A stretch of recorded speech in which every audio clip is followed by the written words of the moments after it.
it was the thing that I felt like I needed to do to try and make it an income. Do you know what I mean? And sync placements can pay a lot as well, can't they? Yeah, Like sometimes sync placements can pay more than actual placements. Yeah. I would say most of the time, without a doubt. Like, yeah, I mean, I'll not give total over details of sort of. Yeah, but yeah, you don't have to give exact figures or anything, but I've definitely it's a good figure. Yeah, like my PRS went from.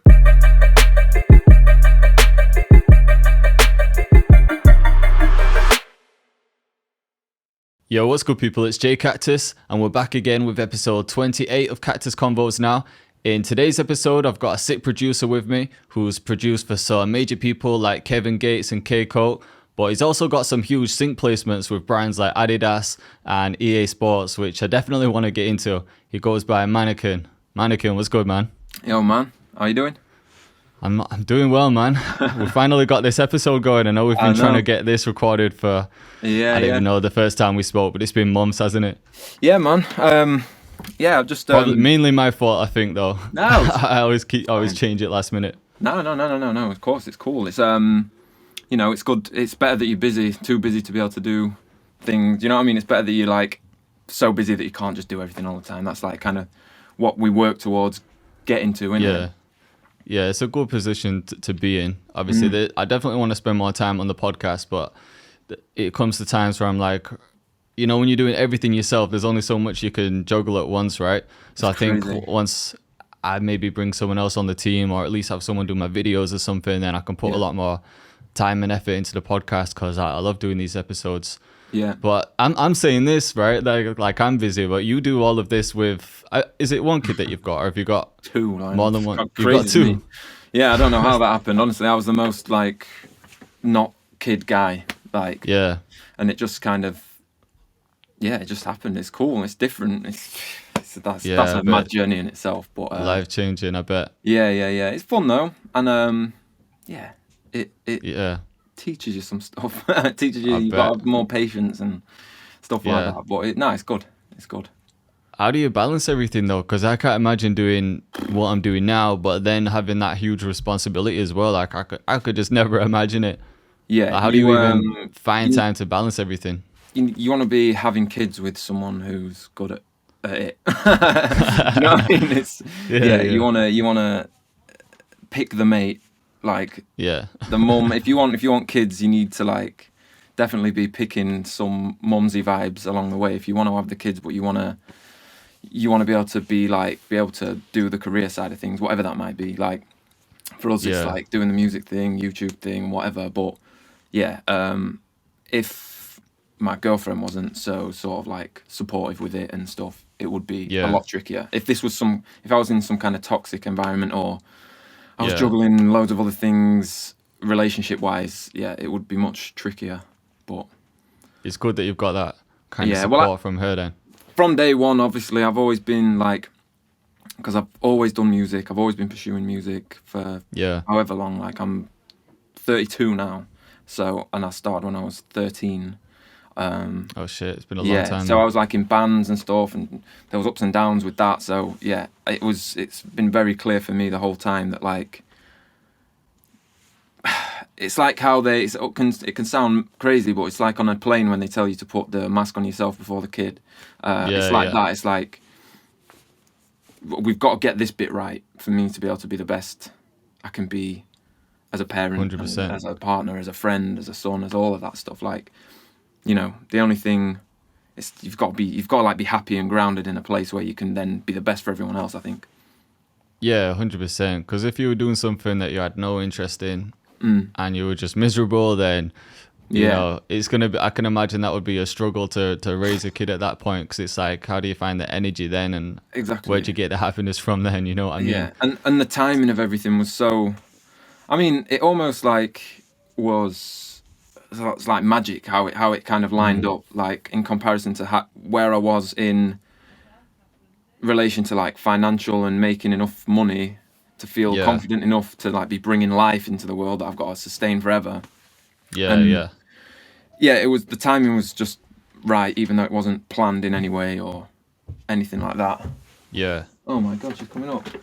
Go down. That reminded me of, I don't know if you've ever seen that clip, but there's a clip where a news reporter is like talking and then I think his child comes crawling in. Yeah. It was like that moment. Oh yeah, that was just like funny at the time, but I fully get it now. Yeah, you've got. I kind of around this time I expect that anyway. So in the back of my head, I was like, she's probably gonna try and run up and say hello because she likes to come and hit on like all the instruments and stuff, which is cool. So I'm all for it really, because I definitely want the kids to have that creative element, because it kind of eliminates boredom, I think.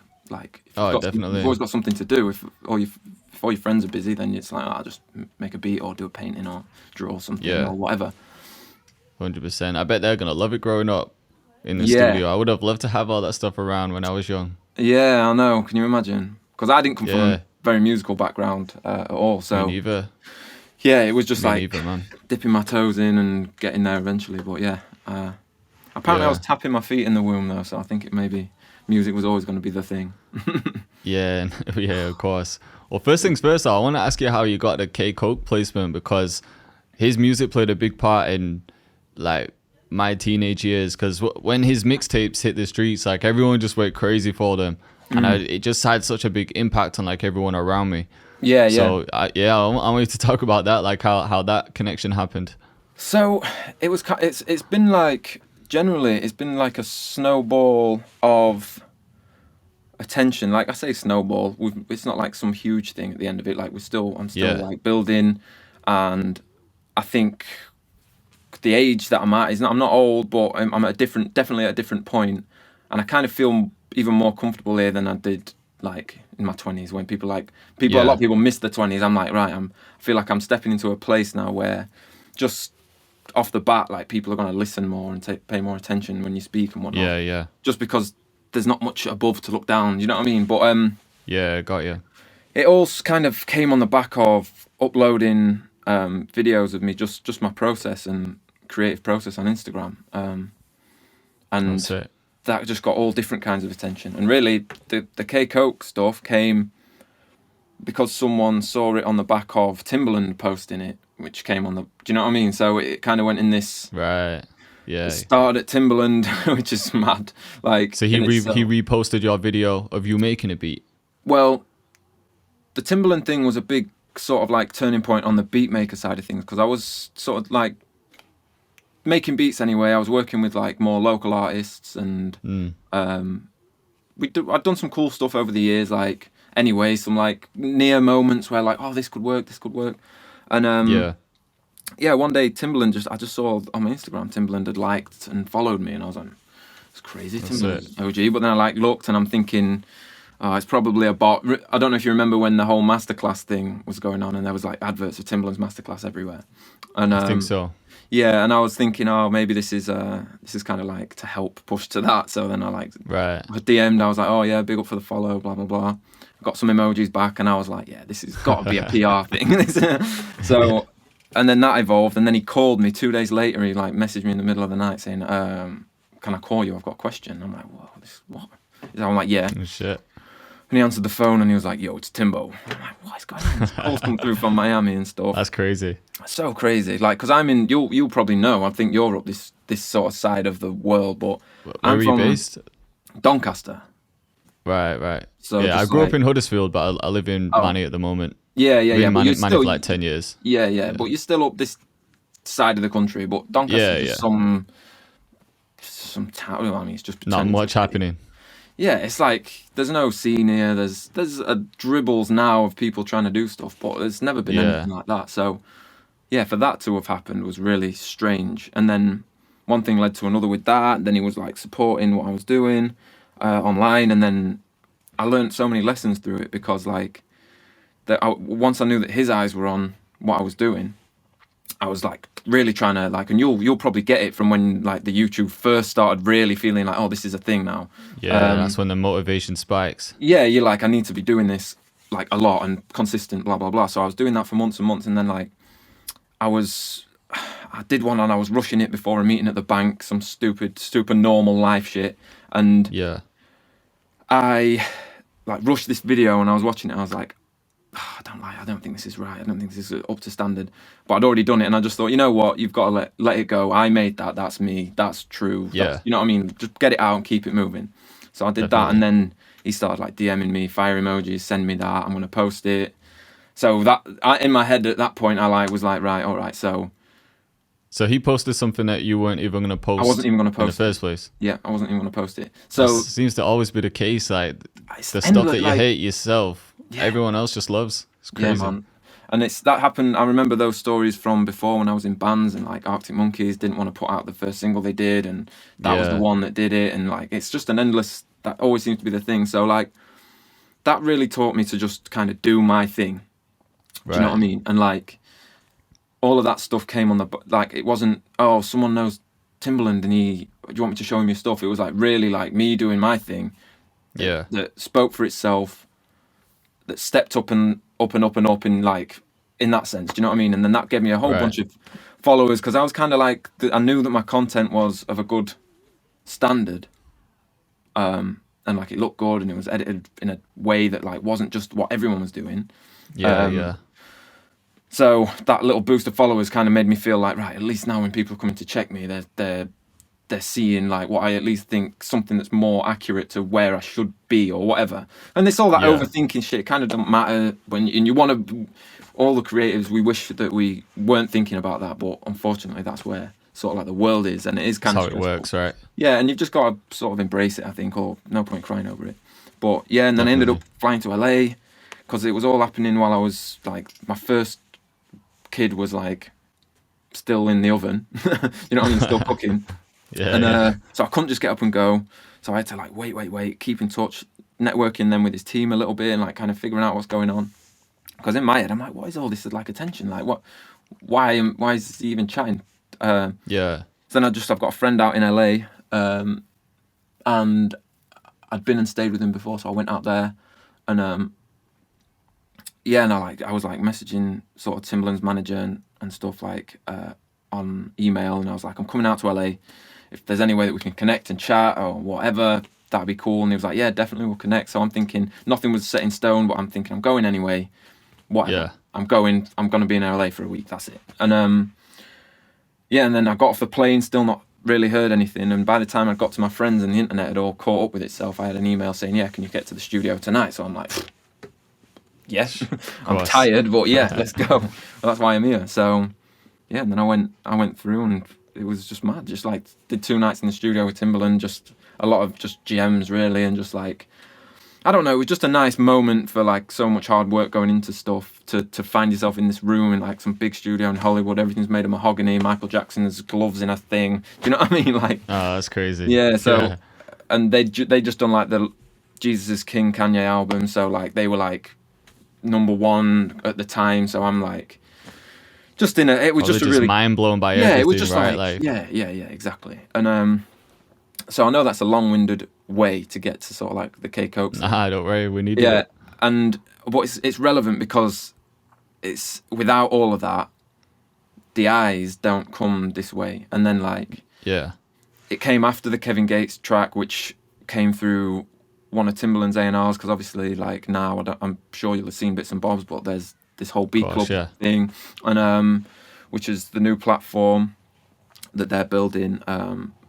Which is cool, man. I've been lucky enough to be really quite involved in that since early. I was like one of the first producers they found, like, which is strange. Oh, nice. Again, like I always think about, like I said, I'm in Doncaster. I'm in a loft, literally.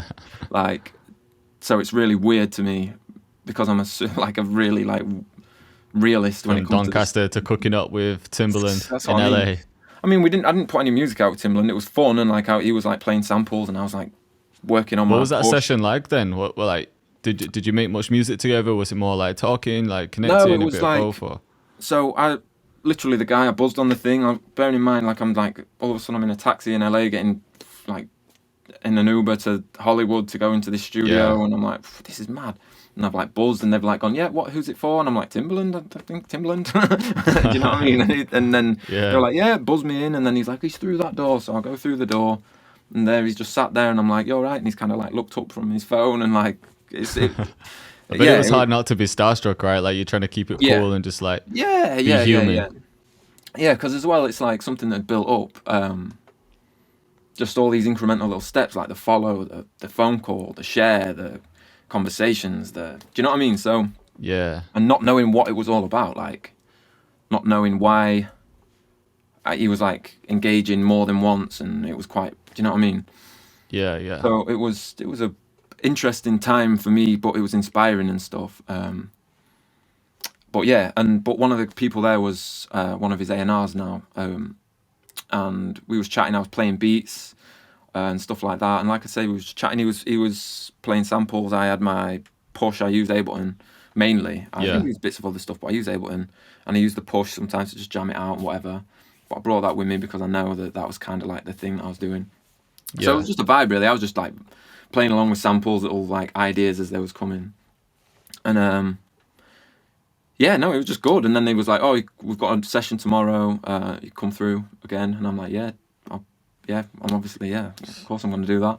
And then I went through, and then met a few more people. They was doing a session, and he was just telling stories about like Jay-Z and Missy Elliott, and just general advice and just chopping it up. And it was good. There was a room full of people the second night, so there was just more conversation. It was really, it was good. And that whole trip was a really good one.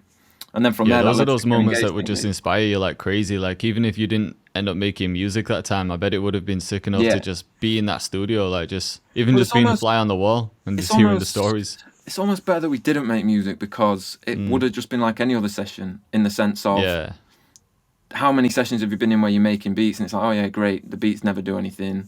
It can kind of look good, but it wasn't necessarily the time that we had and stuff. There wasn't enough time to build. We'd have had to been lucky to get like a super usable thing first time. Do you know what I mean?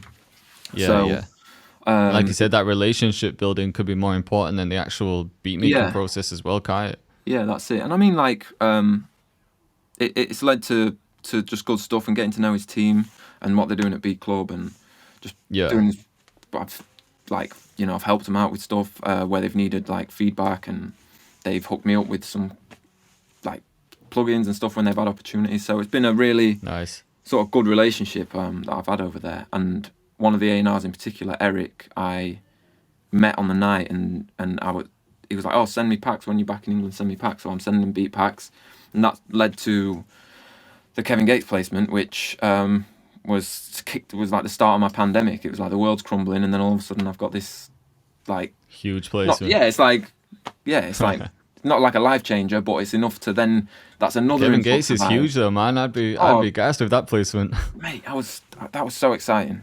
That was such an exciting time, because that was my first like major artist. Like I'd known Kevin Gates obviously for years, listened to his music. And then I didn't know it was going to be a single. Once I found out like the track name and stuff, it was obviously Grandmother's Grave. So I'm like, that sounds maybe like a track 8 on a mixtape. Like, like that didn't sound like something that was necessarily going to get a video off the name. But then my friend called me and he was like, that track's dropped. I'm like, oh, is it? Because I knew it was coming, obviously. I'd have told a few friends and whatever. And he was like, yeah, your name's on the video and everything. I'm like, video? What you want about? So then I went and seen it, and and the song was like, it was just all bars. Do you know what I mean? It was not a chorus. It was like talking to his fan base, and he's got like this cult fan base, hasn't he? So yeah, definitely. To be a real like part of his back catalogue, where I just think it was a cool track to have done. So that was fun. And then that just led to other stuff. I ended up on the back of that. Just organic stuff, man. Like MSM is, you might have heard of him.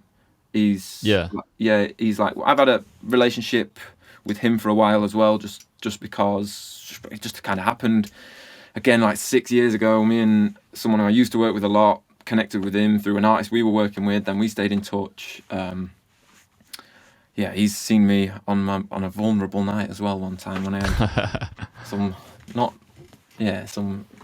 that was a strange one. I saw the top of my head somehow. I like had an out of body experience, and he kind of like made that. You witnessed it. Yeah, it was interesting. But oh shit. But like he then like shared. He's a big Kevin Gates fan, so he was sharing, because luckily I'd made a video, like my Instagram videos. I'd made one when I made the beat, which was like 8 months prior to it being anything, and so I could like reshare it, give me some fun content to share and stuff, and he shared that, and then I ended up doing like studio sessions with Professor Green, and then someone reached out to me saying they were writing with K Coke for some upcoming project and helping him put that together. So I went down. So I sent them some beats, and then they sent me back something that ended up being on his latest album.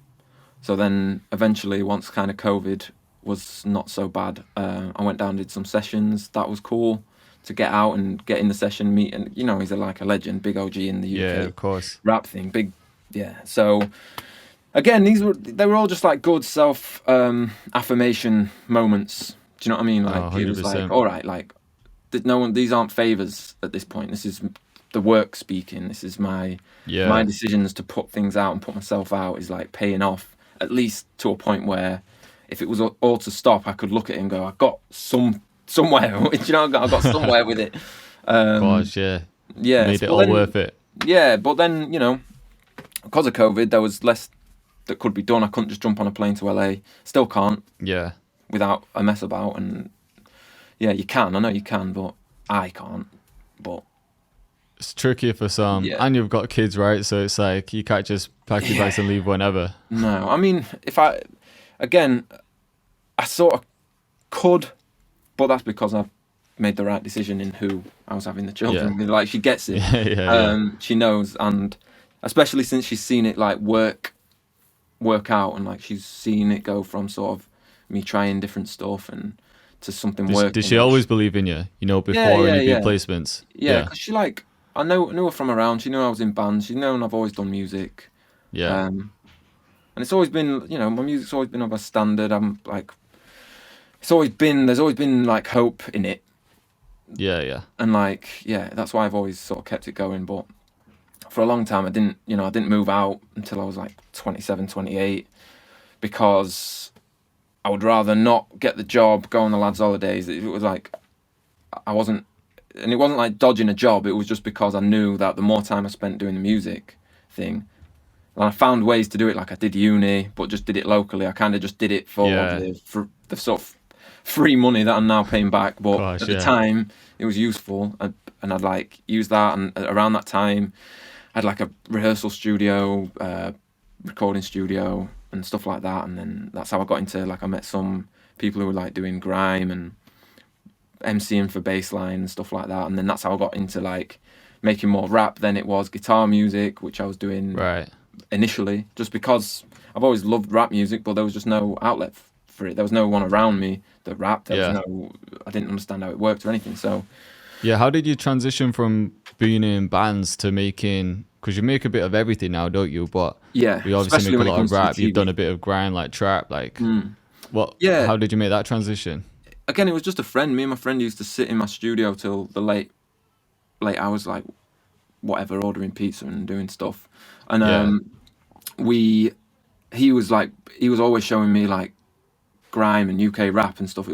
So that was all quite new to me. I'd always grown up listening to like rap, American rap, and my brothers would always be playing like NWA and Dre and stuff in the house. So it was all I've always liked it, but it wasn't until there was a UK thing that was getting closer and closer, and he knew a guy, and he was like, oh, this guy's sick, and he's from Rotherham, which is near me.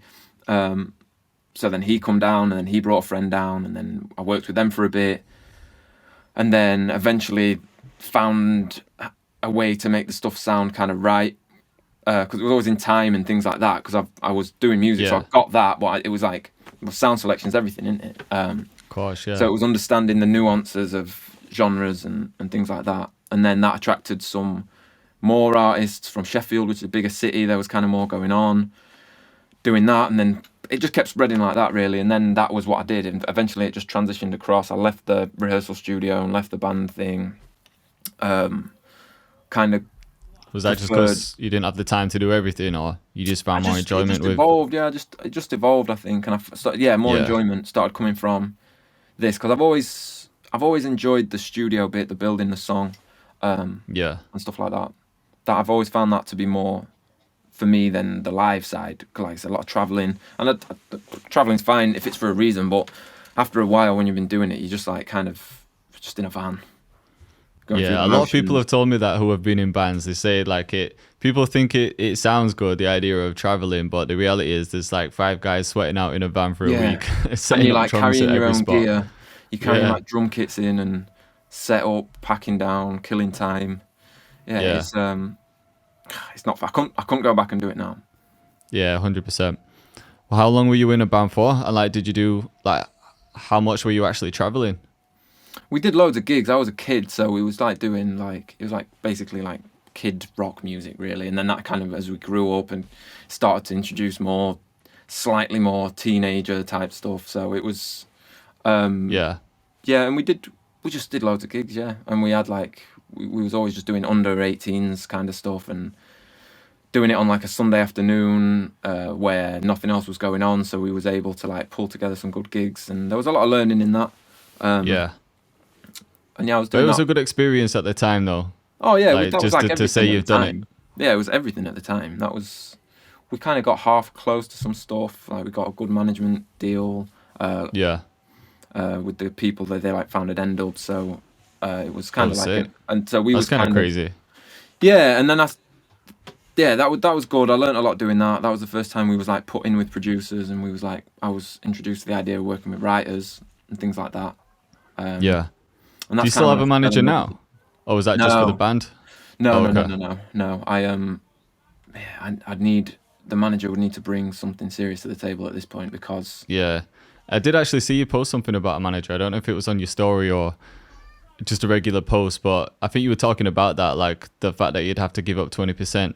And I can't remember exactly what you said, but it was something along those lines, like, would it be worth giving up like 20%? Like they'd have to bring a lot to the table. Yeah, at this point for me, because, and the same with like a publisher, because like a couple of years ago, if someone had come offering me some sort of publishing deal for 20 grand, 30 grand, I'd have bit their hand off. Do you know what I mean? Like that'd have been like, but if I'd have done that, I'd have been exclusive for say 3 years. And I know the level I was at, I could have maybe pushed for that, like it just after the Kevin Gates thing, because there's publishing money to collect there, and there's a little bit of hype, and I could talk the Timbaland thing, and I could talk like I was in some conversations where there was some advances being discussed that weren't huge, but at the time I hadn't seen any kind of money like that. So it was, I would have taken it, but then the 2 years that follow that, luckily it didn't quite work out, because I wouldn't have been able to do all these things because I'd have been exclusive to this situation. And a lot of the ways that I've now worked require me to be non-exclusive. I do have a publisher, but I have a publisher based on, it's a shorter contract. We discuss the works that I assign to them. I didn't sign anything without saying, look, I do this stuff for TV, and this is, to take that money from me is taking food out of my like family's mouth at this point. So of course. So I'm in like a quite nice situation with them, because they still bring briefs to the table for sort of adverts. That's how I got onto FIFA, through my publisher. Yeah, I was going to ask how you started getting into sync placements, because you've obviously worked with some big brands, like I said earlier, Adidas, EA Sports, like a bag of other ones, like FIFA, obviously. So we've done. So it happened through your publisher. Yeah, no, not all of it. So I first got into it. It was kind of like when I was at a crossroads point. I used to be in like a production duo we were called Sticky Blood, and we did some cool stuff. We like did a track with Frisco, and we did a bunch of stuff that we thought was cool. But we just worked a lot together, and we kind of was in each other's pocket a lot. We didn't have our own space to work creatively, and we just kind of like knocked it on the head and just was like, look, we need to do our own thing now. And a relationship I had from back then, I remember him always talking about doing stuff for Sky and like writing for Sky and da-da-da-da. And I was in a different sort of financial situation to the other guy, or like, at least I felt like I needed to get my, like, if I'm going to, it was a crucial time for me. I was like, I need to make some sort of stable income out of this. Otherwise I'm going to have to like change the way I work to be able to move on with my life. And so I spoke to this guy. So this one's a little bit of a who you know by accident, but it's like anything. It's like keeping good relationships is like, that's what it leads to it, because you don't know where people end up working and where people what they end up doing in their career. Definitely. So I hit him up about that. I was like, is there anything we can do? Like, I'm up for trying that. And then So I learnt about writing for library and production music, which is basically like stock music in a way. And it was almost like I was like accepting like maybe the commercial route, maybe that isn't going to quite be the thing. And maybe I sort of like go down this route, which wasn't the dream, but it was the thing that I felt like I needed to do to try and make it an income. Do you know what I mean? And sync placements can pay a lot as well, can't they? Yeah, like sometimes sync placements can pay more than actual placements. Yeah. I would say most of the time, without a doubt. Like, yeah, I mean, I'll not give total over details of sort of. Yeah, but you don't have to give exact figures or anything. But I've definitely it's a good figure. Yeah, like my PRS went from once I started working. So there's two different lanes that I really work on when it comes to the sync stuff. There's library, which I call library, but worldwide I think it's known more as production music. Right. And like still Universal, it's still BMG, it's still sub labels and more independent labels that are doing it. But you basically you're signing albums or tracks depending on what it is you briefed by them. If you've got a relationship where you're going to get briefed, if not, maybe you are submitting. If you want to get into it, my way that I got into it was sort of, it's not luck, it's just like that. It just happened the way it happened. Like someone I knew was doing that, and the timing that I asked was around the right time. Just worked out. But if you were to be looking into it, the first thing you should look into is production music and just figuring out how that works and how you can sub to these like labels. I've heard there's a few different ways of approaching like sync placements. Like some people like go through like IMDb and like finding music supervisors, build relationships on LinkedIn, and then I know there's also companies that you can almost like pay monthly for, and then you upload your catalog onto their platform and they seek them for you. Is that right? Because I've never actually tried, so I don't know the whole process, but I've heard a few different bits from it. So if you sort of like coming in totally blind, like that, there's not much more you can do than those two, unless you know someone else who can. You maybe like I've definitely got from a network of artists that I was working with. Say like I was talking about when I first got into making the rap stuff all those years ago. I've just got a JD placement with one of those. Do you know what I mean? Just got a what placement? A JD placement. Oh shit! A TikTok That's ad. sick. Do you know what I mean? That's crazy. Not fully finalised yet, so I probably shouldn't say that. But it's like it could still, and this is the thing, they can still fall through. Like the same goes for some other TikTok placement I got with someone and that has sort of it's all paid up and everything. So that one's fully all systems go. But that's why it just helps to keep these relationships good with the artists, with everyone. There's no point in burning the bridges because at the end of the day, it's music. It's not like the mafia. You see some people in music, they're like difficult to work with because it's like they take offense to stuff. They think you're trying to con them and all this stuff. And like people are too protective over their art sometimes, which no one can say. I say too protective. It's not up for me. It's, if you want to be super protective, that's cool. But it's like you can't have it both ways sometimes. If you're pursuing the pure art route of music, it's maybe it's not for you because you can't just do what you want. When it comes to briefs, like you can do what you want, release it, have a good network, have a good publisher, and hope that your music works for something one day. But that's the route at that point. But you can be more proactive.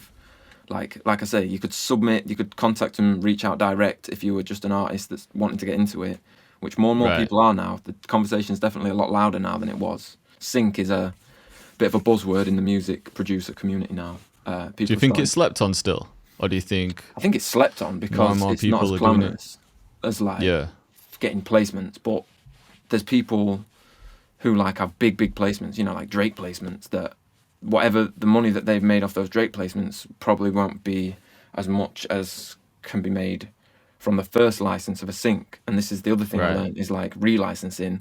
I didn't know anything about. Like once I did my first bespoke advert, because library's one thing, you work into a brief, it's like, oh, we want energetic grime, let's say, and they'll maybe have like some hit points of kind of lyrical content, like we're on top and we're gonna taking over and all that kind of thing. It's all pretty generic stuff, but at the same time, what I say to a lot of these artists is it's like just treat it as a writing experience. don't think too much of it. You can just use your government name when we're registering it. Just keep it all official. If you're like in any way ashamed of it, but once that music is aligned with like a promo advertising the return of the Premier League, I can guarantee you're not going to be quiet about it. You're going to share it because it's a good look.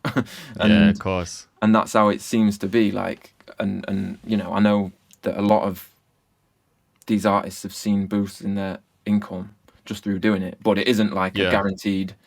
The music's still got to be right. It's still got to be usable. It's still got to tick the right boxes. There's an art to it for sure, and it's something I could talk about it for ages. Like, there's a certain structure to work to.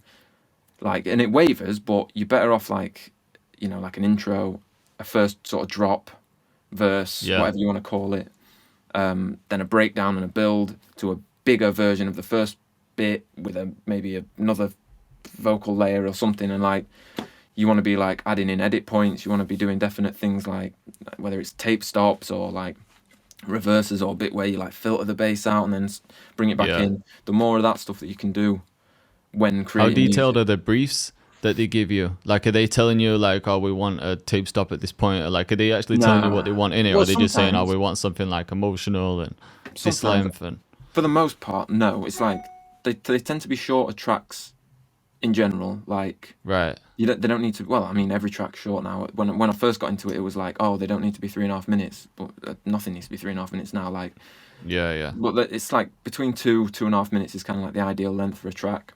Right. And you want to be ending on a strong downbeat because that's called a sting. And if you know, like after in the break between a boxing match or something, when it cuts to that graphic of like da da da da, and it's like do you know what I mean? It's like and they need those parts, and you're better off like writing those in as you're writing. So do you get a video then? Like, do you get like the ad that you're watching, or does it just depend on the one that comes? For the library stuff, no. For the library stuff, it's just literally a case of you make the music to submit, and then they either accept it or they don't. Some libraries will pay you a fee up front, but usually if they're paying you a fee, they're taking more of the ownership.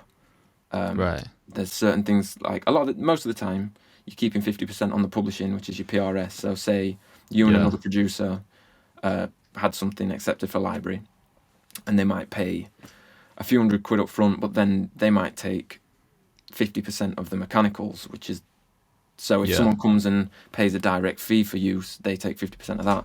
I've known some companies pay a bit more, but they take 100% of that, which is not a great deal. But at different periods of like building your career, you kind of go, well, if I can get 4 tracks taken, that's potentially like £2,000. Yeah.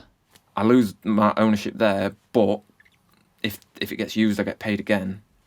And if I can do that enough, then I'm earning more than I would stacking shelves. And then you know, and until I learn more. So that's sort of how I did it. And plus those things, some of those jobs that people would have advised me against, like I've got friends, and they mean well, when people say, oh, you shouldn't give away your ownership. And I'm like, no, I don't want to. But it's like, you don't start working in the head office at any job, do you? It's like, everyone signs a bad deal. That doesn't mean that's like, some people will be like, what kind of advice is that? No, it depends what position you're in at the time, though, because for some people, like, selling 4 tracks for £2,000 would be their dream, you know what I mean? For me, it was at the time, for sure. Yeah. I needed it. I think people can get too attached to the beat sometimes. Like, how many beats do we make, and how many don't actually get used? So those ones that you get attached to might not even get placed with artists or sell online anyway. They're usually the ones that get skipped because they're doing too much, or like, you only love a certain beat sometimes because you know how hard you like work to get that certain bit just to be nice or whatever. And if someone hearing it for the first time, they don't care. So but if I'm doing more direct stuff, because library is you're working to a written brief, you might have a playlist of inspiration to sort of be aiming in the direction of. They'll have hit words. They'll explain what they see it being used for. Sometimes you'll get a really rubbish brief that's like not breaking it down very well, and you've got to read between the lines and hope for the best. Yeah. But for the stuff that's more direct for ads, sometimes it's to picture, sometimes it's not. And when I first got into that was fun because, like, I don't know, there's something quite like, you're like, oh, I'm seeing this advert first, and you're like, oh, it's got Mbappe on it. So I'm like, this is cool. This is like a big thing. This is a real thing that I'm getting an opportunity to work on. But most of the stuff that I do, it gets knocked back and it doesn't get accepted, or I've had so many things come close and then they weren't used in the end. You know, like, it's like, oh, send stems, they're going to cut it to picture. It's like, oh, here we go. And then, oh, they went with something else. Oh, they went with a library track in the end. Oh, they went with the same music off the previous thing because the CEO still loves that one. And like, it's like, as the writer, you're there, then there's usually, it's not, I'm not talking to someone at Sports Direct. I'm not like, oh, Sports Direct, what do you want to do next? It's like, an agency will hit me up. The agency's working with a creative agency who have been employed by a big company to put together this advert. And they're doing everything. They source the music, so they go to a music specialist agency. The music specialist agency come to me because I'd done enough work for them in the past for them to have a certain level of trust in me. Yeah. And then you just pitch for it. And sometimes you're working to brief, sometimes the brief's all over the place, and you're like, this is unclear, like, and you're just stabbing in the dark. But the way I see it now is like, I say yes to most stuff because I just think if they don't take it, like, even if the advert, if they're like, they just need a 30-second submission, I still make a 2-minute long track, or at least I build a 2-minute long track, and then I might then start working on the 30 seconds to finish it off. But then if they don't take it, I'm like, well, I've got this that I can now rework for library because I've made it to sync. Yeah, I'm all about like trying to repurpose music. I hate sitting on, it's like giving me a complex where I don't like just making music for the sake of making music. I do when it comes to beats. No, definitely. And sometimes therapeutically, I guess, just to like settle, just to chill. But I like to, you know, I've put a lot of time into doing this stuff now, and like, I like to the excitement of something happening. Do you know what I mean? Of course, It's not all about the financial rewards, but I can 100% say still got to make a living, man. Still your job at the end of the day. I don't know if it's because everyone was indoors more or what, but like, I've had a good few years. One particular advert in itself, which was, you know, the pet food IAMS. Yeah, it's for that, but it's like a US ad, and it's 15 seconds long, and me and my friend made it.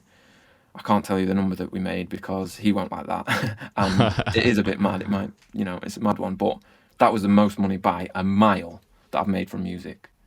Like, and that was when they first licensed it, and they've licensed it 2 more times since then, for longer, for more territories. They still might license it again. So when they relicense it, are they using it for a different ad, or what exactly is that? That's what they want to do. But it's like with this, especially with a company like, you know, like a pet food company. Yeah. They're just selling so much pet food that it's like, and it's not like someone like a, you know, like a sports brand or something. They kind of need to have a finger on the pulse a little bit more. Right. Like they'll change with the sort of sound of now. Like they might want drill flavors, and they might, do you know what I mean? Like they might want that stuff because they know that they're selling to like an urban, hates the one. What else do you say? They always use that. Just use that one. But they're selling to that market, so they're trying to always keep their finger on that. So, but I mean, if they've paid you once for a track, can they not just use that as many times as they want, or no, are they pay for an amount of time, an amount of territory? So some things it's like it's 10 grand for 3 months online only, and that's that. Right. But then other things might come in, and it's like it's 5 grand for 6 months of TV. Yeah.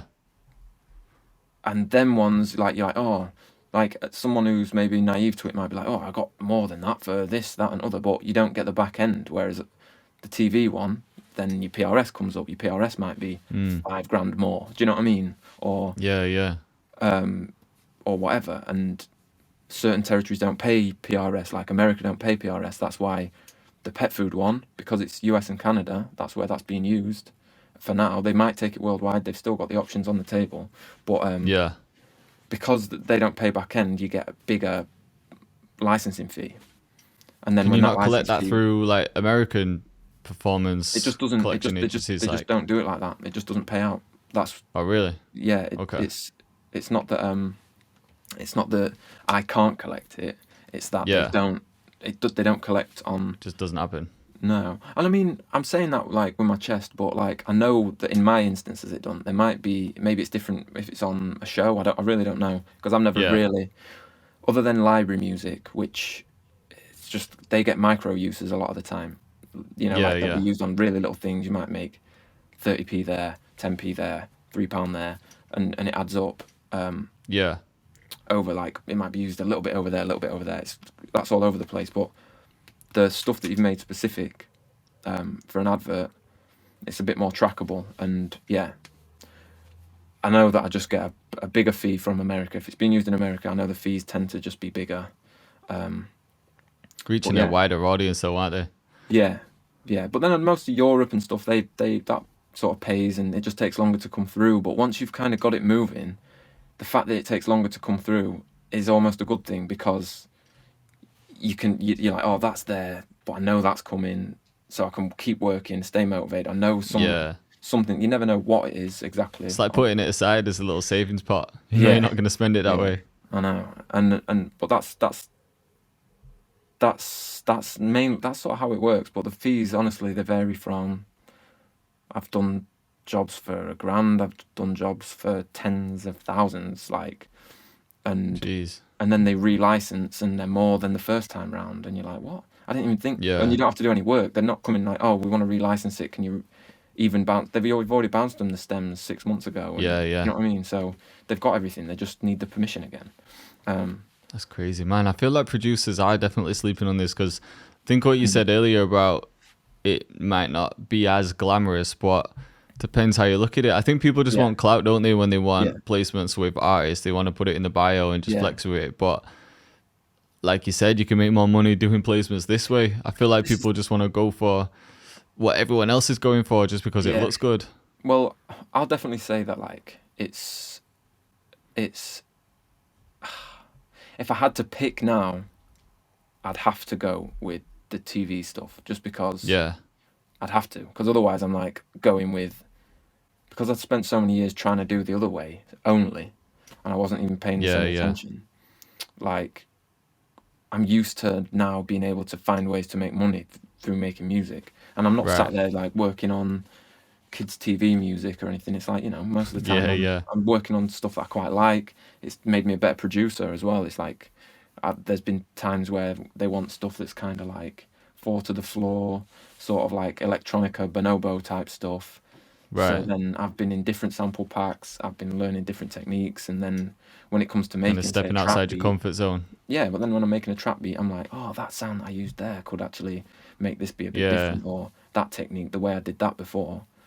Do you know what I mean? Definitely. Could work. So that's definitely been, I just think realizing opportunities and knowing when to take them is an art in itself and a skill in itself. And some people like cock block themselves, and they like think that their career is supposed to be this thing that they've mapped out in their head. Of course. But stuff's so random, like where it comes from, and like, it's like I was saying before about the video that I nearly didn't post, being the one. Yeah. It's like, if I was super obsessed with my artistic opinion, I wouldn't have posted that, because I would have thought that my almighty artistic opinion would have got it right.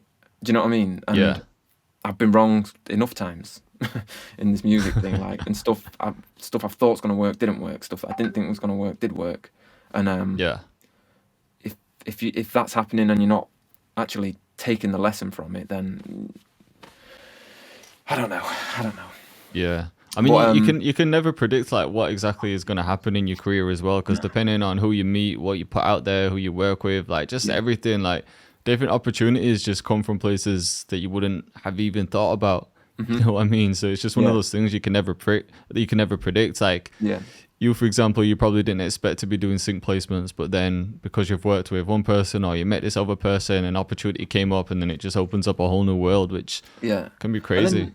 It's enjoyable as well. Like, I enjoy it. Like, I'm diverse enough with what I can make. Like, I've got the stuff I enjoy making. I enjoy making stuff where I get to use 808s and I like still people. I know people are talking about too many trap drums, too much trap. It's only like if they'd have said that in the 80s, we'd have like missed out on a whole genre. Do you know what I mean? These sounds identify what genre is like.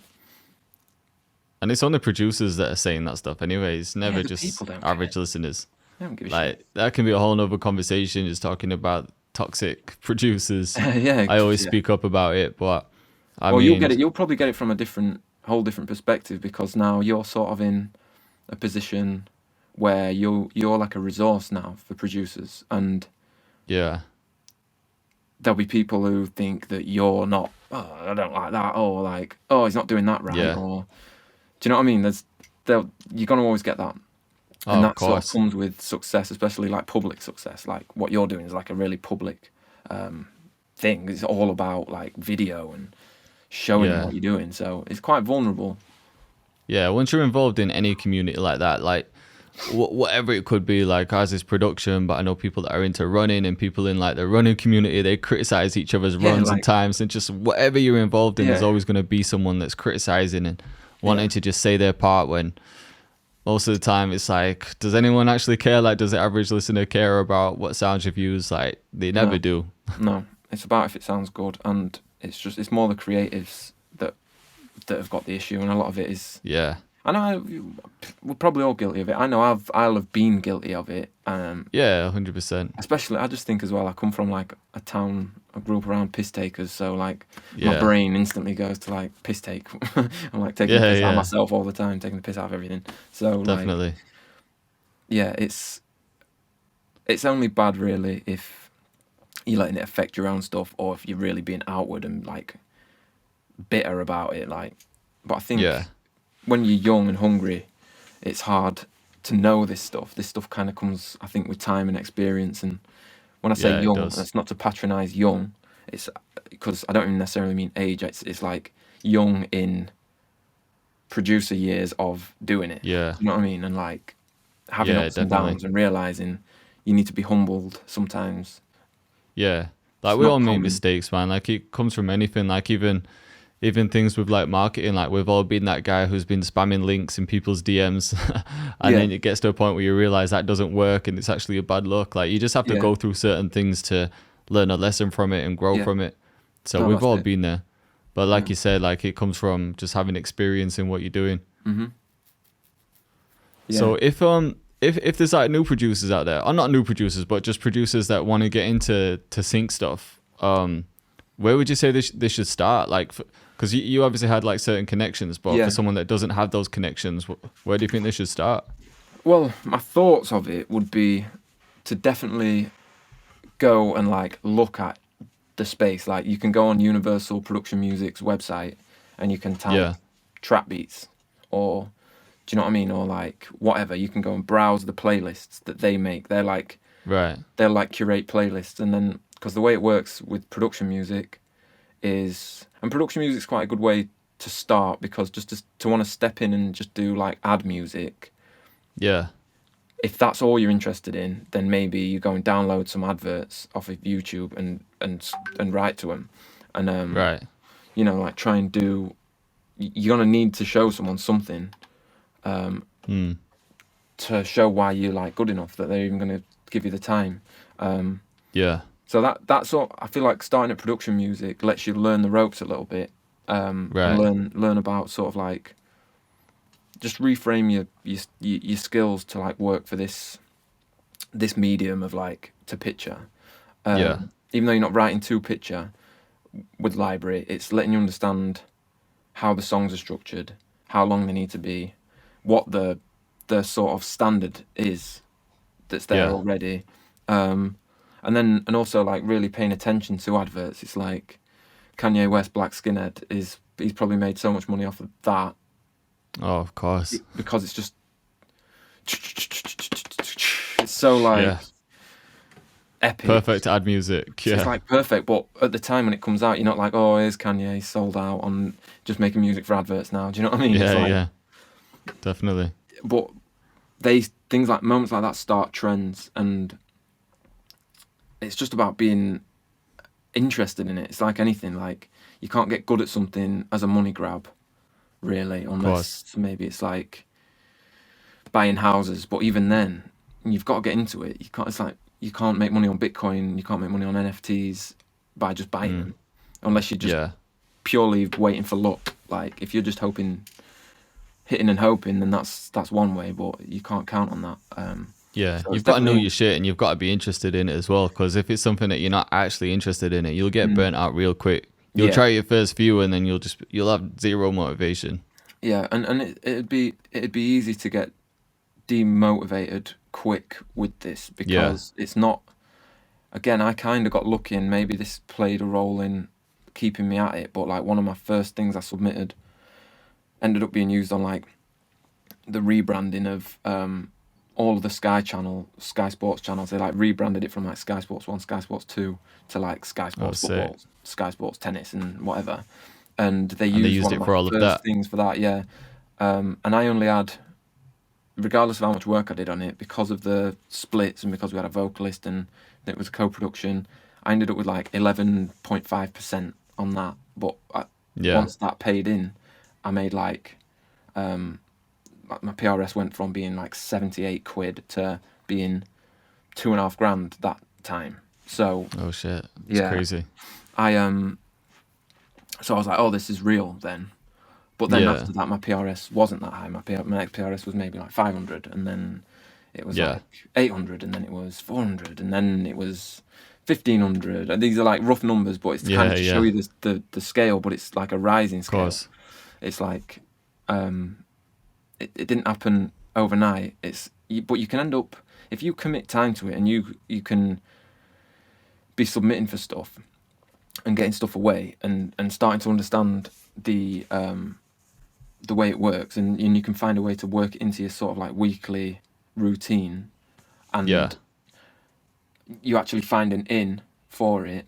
It can turn into like, you can be making, after prolonged time, if you do it for 5 years, you could find yourself making $100,000 a year just from that, which I don't, but it's possible. Yeah, if you were to find a way to just say be able to make beats the whole time, a lot of the time I'm like, I rub my hands at the ones where I'm like, oh, I can take care of this alone, because then I don't need to like be doing splits and all that kind of stuff, so I can take the whole thing. But a lot of the time it's like, oh, they want vocals, and sometimes like you get to like I've put together, say, some stuff for Universal. I've put together 10-track albums. And by sort of track 7, I'm like starting to run out of ideas, get a bit bored of the sound, and then I start hitting up producers or whatever, that are friends that I can trust, that I know aren't going to be a pain in the last, because once the contracts are very set as they are, like it's not really, you don't really be bringing lawyers in, because they'll just be like, oh, we don't work with this guy, we don't, this is the contract. If you're not gonna, if you're going to be too big for your boots sort of thing, there's a million writers that want to do this. This is the deal. It's like the 50% thing. Every library has different terms. I've never known any be different than the 50% on publishing. But like I say, I've some deals I get no money up front, but I get 100% on the mechanical, so I would make everything. And some I get I get a decent little amount of money up front, but I get nothing. When they give you money up front, it's not a recoupable advance or anything, is it? It's just straight up paying you. Yeah, it's just basically a buyout, and they're buying out a portion, or in some cases the entire share of the mechanicals, which is it's like the fee that someone would pay. So, for example, those libraries, they could have made a lot more off of it than I've made off it by this point, certain songs, but I wouldn't have made anything off it if I'd have not done it. And it's just like a balance. I can put it on a shelf in my head. Like, if I know that that's the situation, that's the deal, and I say yes, then that's that. Like, I can draw a line under it. I can live with not making all the money it could have made, because I couldn't have made it without them signing it. It's like butterfly effect. Like, and plus by doing it, if it gets used on some big advert, and maybe I don't see the money, I still at least get the proof of my work to be able to be like, look what standard I'm working at.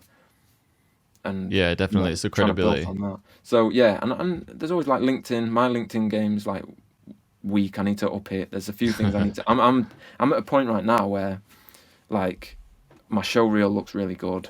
Yeah, I've got a lot of tracks now registered across the board on stuff. So I need to now move from the sort of word of mouth way that I've been getting work to now approaching people a bit more direct and like having my show reel ready and just trying to, like you don't want a middleman, you just want to be connected straight to the brands. Yeah, and like even with the middlemen, like I'll always, like I was literally chatting to one of the guys today, and I was saying, look, I'll always do work with you. Like if you bring work to the table and you take your middleman cut, I'll still do the work because I still want the money. Like I still want that job, I still want that thing. Just because my next job might be all me doesn't mean I don't want to do the ones that aren't all me. Because it's so hit and miss. Like I say, I've submitted for, let's say I've submitted for 100 in the whole time ads, just to keep the math sort of easy. I've maybe only landed 10, 8. So it's mainly no. Roughly like a 10% conversion. Yeah, but probably like I've probably been a bit fortunate with that. Like it's probably I was told it's like a 5% conversion rate really, when it comes to like the placement landing it. But I don't necessarily think that is it's clearly not a rule, but yeah, and it's not a waste either, like you said, because you can always repurpose those tracks and you can maybe create a video for Instagram or exactly. Well, even if let's say you end up beat a bit. You end up with, let's say you do 20 and none of them get taken. Yeah. You've then got 20 pieces of music that are probably really good for sync, and they've been written specifically for sync. So you can package them, and then maybe you could speak to a library and like start reaching out to these library companies that I'm talking about. And pitching to them and being like, I've got these 2 albums worth, or I've got this album worth of beats that could work really well for this type of thing. And just start pitching that way. Yeah, definitely. But yeah, I would, especially people who aren't in the mix. Like, you see, like, it kind of falls into another version of like the YouTube thing. Like, because I've got a YouTube channel. I saw you posted a few tutorials, didn't you? But it wasn't like that. It didn't look like it was trying to be like your main thing. No. It's like maybe you were testing the waters. Or yeah, and like I've always had cameras and I've always like shot music videos and I've always like I fell in love with making music because I used to watch people documenting time in the studio. So I've always wanted to do that, just because I've always enjoyed that and I like the look of it. And if anything did happen, imagine having all this material of yourself like coming definitely. Up. So I've always been into that side of things. I forgot my point I was making. But yeah, the YouTube, yeah, it's something I like weekly. I'm like, right, maybe I'll do a video a week, and I like kind of have this debate like how, because to stand up against like say your channel or to like Cody's channel or a lot of these channels like that are, I've always like got question marks in my head like how certain parts of the video, how are you going about these edits, because I know how long video editing can take. It's long. I can't lie, it's long. Like, I never know, like I kind of just want to be able to, if I can't just do it sort of in one take and then maybe trim it down and edit it somewhat fast, I don't know if I'm willing to put in the level of time that I need to make YouTube a thing that I realistically put like any sort of pressure on doing well with. But at the same time, I like to put stuff out there and I like to share sort of like the process. I think sometimes like the Nick Mira videos, you would watch those and his were like just super lo-fi really. Like I'd be in the corner just on a webcam with a green face. You don't always have to worry about like crazy quality. For that pure example, Nick Mira, he's always done that blue light in the corner type of vibe, hasn't he? Yeah, and he's like one of the guys. Like, and and all he's doing is he's not giving a tutorial really when he's doing it. Well, obviously they do tutorials, but he'll do these cook-up videos, and it's those videos you actually learn shit from, because you're just picking up on, oh, what did they do there? What was that? Oh, and do you know what I mean? And like they give you little ideas. So I've tried to do that. I've done like I've tried to do the thing where it's like a plugin comes out. Oh, let me make a beat using this plugin, and I just haven't never found the consistency with it, and I don't think I necessarily ever will, but I'm always it depends where your time is, right? Like if you're spending most of your time working on other stuff like sync placements or working with artists, and you literally just don't have the time for YouTube, then what can you do? Because it really does come down to that consistency. Like I'm on the opposite side, where I put all of my time into YouTube, which is why I haven't spent any time going into sync placements, because I know I just couldn't balance everything. So it just depends like what you'd want. But I wouldn't think of it as like, oh, you've got this competition, so you're not going to upload videos, because that was the exact same position I was in a couple of years ago. I'd look at, I was watching like Ocean and Chucky Beats and everyone. I was like, I can't compete with this. But I just started uploading videos, and if you see like my early videos, there weren't any crazy edits. The camera quality wasn't that good. It was just like me in the corner looking a bit awkward. The edits were shit. It was just like, you got to start with something, and then over time you start picking up new tricks. You learn shortcuts for video editing. That process gets quicker, and things just improve over time. But like I said, it just depends like where you want to spend your time, because when when we're just a one-man band, like you don't want to spread yourself too thin, right? Thing is, I enjoy it. I've done like making a beat in 10 minutes, these types of videos, like just kind of stuff you're not making it up for you're not the first person to be doing it. Like you're getting ideas from elsewhere. You're not stealing people's ideas, because so many people are doing it. Right. But I actually enjoy it, and things like that have got a definite sort of thing. You can just do it. I feel like I can just do that. I know it's 10 minutes to make it, and that's that. But then I don't want to necessarily even be the 10 minutes to make a beat guy that only does that. Because I feel like it's like I feel like I can put more out there than that. But I don't know, maybe I'm like moving house soon, so I'll be in a new studio space, and I still want to do it. It's just about trying to find a way that I feel like I'm able to do my own thing, and because it's not the followers and the feedback that I'm so worried about. Like all the videos I have put up have like been really encouraging comments, like people have been going, finally someone's straight to the point with it, or like it's like all these things that have like been on my mind when I'm doing it, where I'm like, I don't want to tell my life story at the beginning.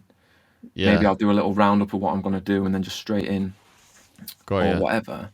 But I think as well, like there's it almost comes like with an insecurity about the fact that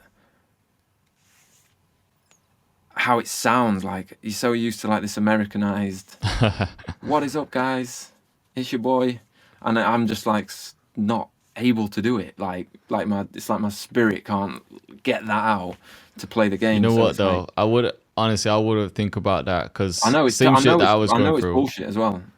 We're always stuck in our own head, like we're always questioning everything, but we worry about it too much, because you'll find that with stuff like YouTube, like as long as you're being yourself and it's your own personality, people will relate to it. Like not everyone wants to watch the hype YouTuber, because some people find that annoying. Some people love it and it works for them, but other people are like, can't listen to this guy, I just want someone chilled.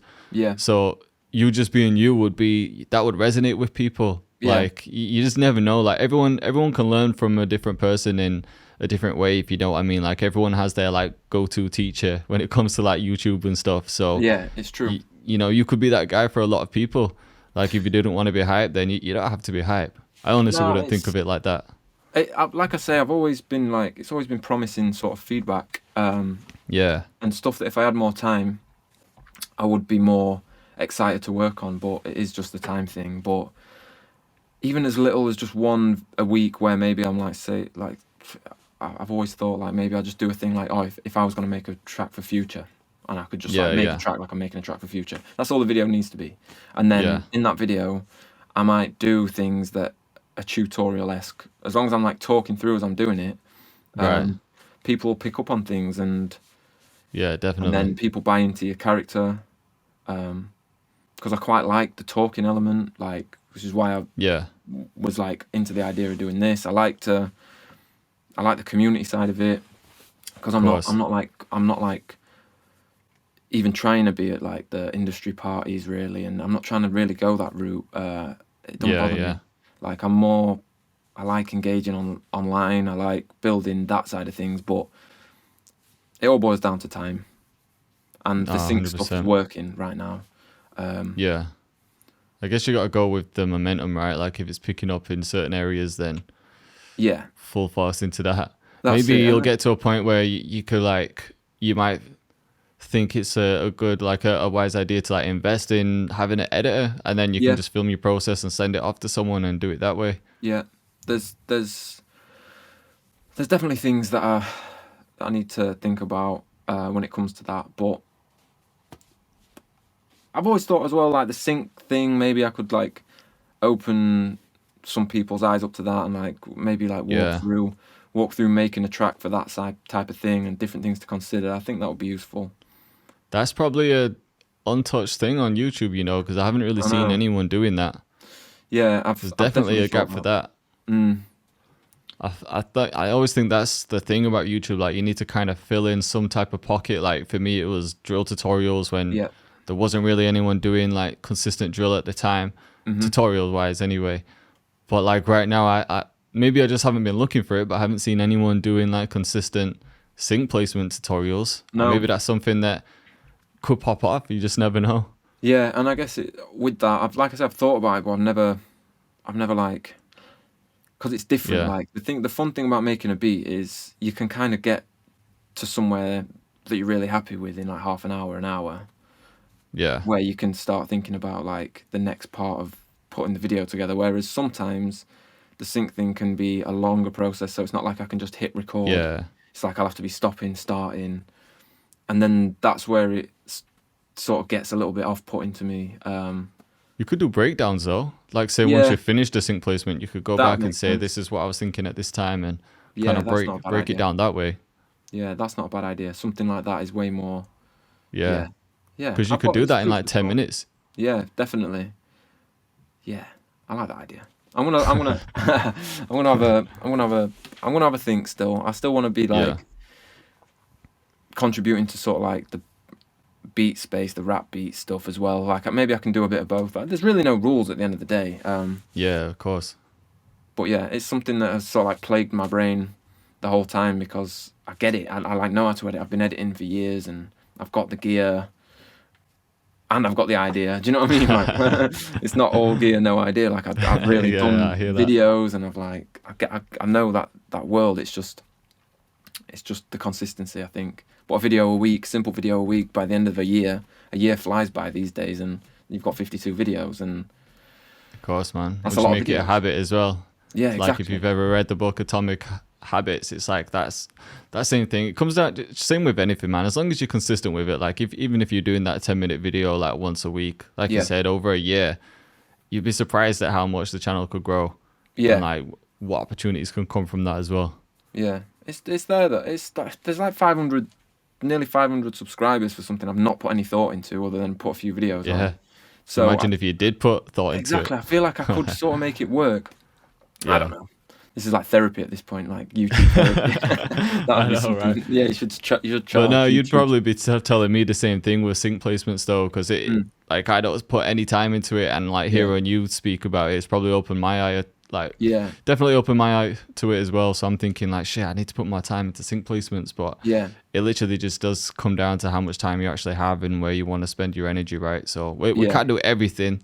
No, like, unless we've got other people on the team, you definitely can't do everything. No, and things evolve as well. Like, you know, where you feel like you want to be putting your energy now, you'll probably feel different about in 5 years. Yeah, definitely. Things will change, and like you'll either stick with the YouTube thing, or like a certain few things might happen that make you like put more focus then on the music, because maybe a couple of opportunities arise through what you've built there. You just don't know. And I think it's like what I said earlier in the conversation, like the art of recognizing the right opportunities at the right times, and sort of not cock blocking yourself from evolving and stuff. No, 100%. And you kind of have to go with what interest you as well, because it doesn't all come down to money, like we were saying earlier. Like, it's got to be something that actually interests you. Yeah. But sometimes you don't know if it's going to interest you until you try it, right? Until you get going. Yeah. Yeah, it's like, true. Some people might not think that sync placements are the thing, but then they give it a go and they might think, you know what, this is actually more fun than trying to make beats for artists and do what everyone else is doing. Yeah. You just never know. And like, I say the same to like artists as well. They, you'll probably come across some too where artists, like, maybe they over reference a certain artist and you can kind of get a vibe that they're sort of trying to do that, but it's not coming across, like, they don't come across as that type of person. And it's like we're two people on the planet. It's like we're the person we are in our brain, and then we're the person that we are perceived as by everyone else. And really, I think you're sort of more that person when it comes to what sort of artist you should be, or whatever. Do you know what I mean? Like, because if you're... definitely. Because that's going to marry with other people. Whereas the person you are in your head, like, you might think you could be the next Drake, but maybe you'd be better, like, being something else. Yeah. And you can't always see that for yourself because you've fell in love with this certain type of music, and you don't necessarily know how to separate yourself from what you make. Like, I've seen that so much. Like, even in the band world, you would see people who want to be like the Beatles or something. Yeah. And they have got the sideburns, they've got the haircut, they've got the shirt and the glasses, but the Beatles were the first people to, like, they were like experimenting with stereo because that was new. Yeah. So they were like breaking boundaries. If the Beatles were a band now, they'd have laptops. Do you know what I mean? They'd be doing all of that. They wouldn't be just using an old guitar. Like, so people miss the point sometimes, I think, with that thing. Like, they're trying to be the aesthetic and the finished article rather than the creative and the thing that gets them there in the first place. Yeah, no, 100%. I can relate to that because even when I was like, obviously I was a kid at the time, but maybe when I was like 13, 14 trying to rap, I grew up on like American rap artists like Nas and Mobb Deep and Wu-Tang, you know? So I think when I first tried writing, I was trying to like copy their flows and their style and everything, but I'm just nowhere near to what they are, you know? I didn't grow up in the hood. I'm not American. There's just like so many reasons why I couldn't be them. That can't work, Yeah. So you're right. People do need to realize that. Yeah, you don't see it yourself maybe until other people say it or until, I don't know, something clicks. But you're right. People will try and be something else, but then other people will notice when people are trying to be something they're not, and they'll notice it before you notice it sometimes. Yeah, it's like I'd rather look at someone like, I don't know if Conor McGregor's a good example, but it's all that's come to my head right now. Like, a lot of people might not like Conor McGregor or they or whatever, like, because of he's got a certain attitude or whatever. But I've always said, like, I'd rather someone be authentically like a dickhead. Sorry. Yeah. Than like a fake nice or do you know what I mean? 100%. It's like, and the same sort of like goes with, it's like gangster. Like, I'd rather someone be like the most gangster, like just legit, like scary to be around, but be sick at doing that, like in the music or whatever.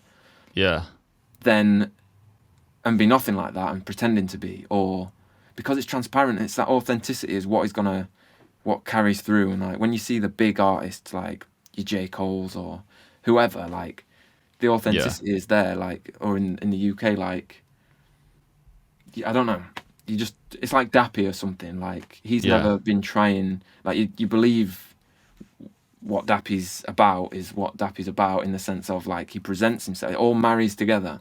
Do you know what I mean? Like the look combined with this, like it just looks right. It's like it's not just definitely about the like music. Nothing looks forced, like nothing looks fake. It's just like he is who he is. Yeah. And there's something to be said about having people that dislike you anyway. That's not always a bad thing, because I'm sure you've heard it before, but it's like, you know, if you have people that dislike you, it means that you'll also have people that love you and really like you. Whereas if you try and please everyone and just try and be in that middle ground, then you'll just find that no one's, you're just there, right? Like there's no one that loves you, no one that hates you. You just, a bunch of people think you're all right. Yeah, it's becomes very forgettable. It's true. It's like you're better off being Marmite.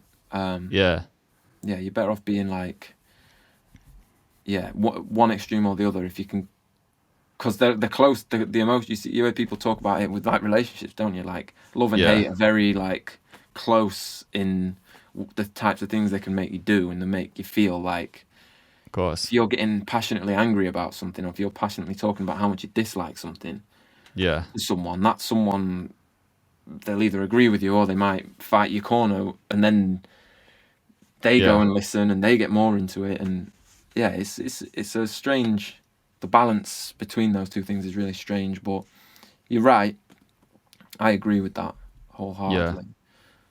100%. Yeah, man. Well, man, I think that's probably a good point to end the podcast on. I think you would have opened up a lot of eyes in this podcast, you know, like especially with the sync placement stuff, because not many people have been on here talking about it apart from maybe Gummy Beats, but that was a while ago. So yeah, man, I really appreciate your time. I know we've been trying to sort this out for a long time, but I'm glad it came around in the end. Yeah, well, hopefully, you know, like hopefully there was something in there that for anyone who is looking for the sync stuff that kind of makes sense, and at least gives. It's hard to give like a direct, this is how you do it. But the very first thing you need to be doing is going and learning about it. The information's there, the websites are there. Universal Production Music is the easiest one to go and look at because it's Universal. We all have heard of Universal. They've got a huge library of like, there's multiple labels, and there's a lot to like browse around on there to sort of get an understanding of like how that space works. But yeah, it's just a doing thing, and it is again, it's just about being consistent with people when you meet them, being very like workable with, easy to work with, and turning up and getting. Even if you don't get the job done and don't get taken, that's not like the end of the world at all. Like that's like totally expected. Like most of the time, that's the case. But you've just got to do it, and if you can start landing them, then let's say over the course of a year. Like there'll be months at a time where I don't make anything financially, really, or at least there has been, and then you'll land something, and that pays for those 3 months plus the next 2, or like because once you start landing stuff, you start to realize that there's probably more money in the sync thing than there is in getting placements, unless you're getting big placements, or unless you're getting really regular like mid-level placements. Yeah, a crazy radio play.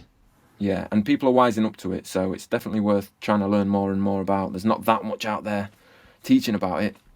Yeah. But the music's out there, and the adverts are out there.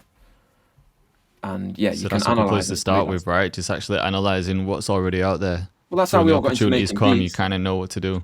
That's how we all started making beats. It's like analyzing, copying what beats we're doing. It's only the same thing. It's like starting that. It's just starting again, and kind of having multiple lanes that you can focus on as well keeps your mind sort of like stimulated more, I think. It prevents beat block. Like I look forward to sitting down and making beats every time now, because I might have been working on something totally different for 2 days, and then you start to crave that thing that is just like the thing that's you. Like my artist, like profile producer artist thing is the mannequin thing, and that's where I make beats, and I put releases out that way, and it just lets me have less pressure on that to like that's my be all and end all, because I know I'm like making bits of money this way, bits of money there.